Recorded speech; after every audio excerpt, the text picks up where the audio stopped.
Hello বন্ধুরা, তোমরা কেমন আছো? আশা করি ভালো আছো। আমি অনেক ভালো আছি। আবার সকালবেলা ভিডিও দেখছিলাম, হঠাৎ দেখি মিহির দাদার ভিডিও চলে এসছে।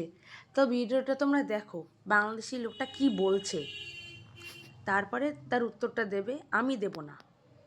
দেখো কে দেয় উত্তরটা, তোমরাই দেখো ভিডিওটা।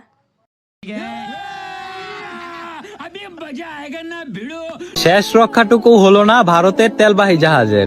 কোথায় সমস্যা বাজছে?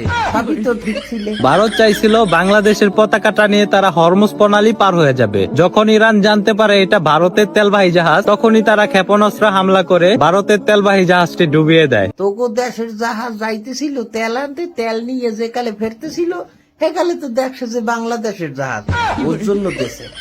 কারণ আমাকে ইন্ডিয়ার জাহাজ সব তেল নিয়ে আইতে আছে। একটু ভালো করে খোঁজ খবর নিও, কারণ ওই যে তোমাকে দেশের পতাকা দেখছে দেশে, এককালে জাহাজ জুহাজ দেশে, কালে জাগা মতো ভরিয়া।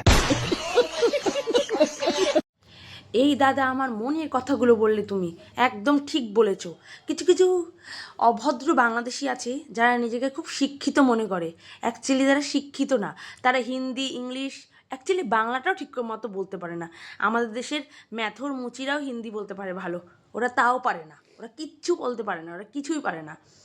দাদা, তোমাকে একটা রিকোয়েস্ট করছি, ওদের ভাষা নিয়ে একটা রোস্ট ভিডিও করো, ঠিক আছে? তোমাকে আমরা এইভাবেই সাপোর্ট করব। তুমি শুধু রোস্ট ভিডিও বানাতেই থাকো বাংলাদেশিদের নিয়ে, তোমার পাশে আছি।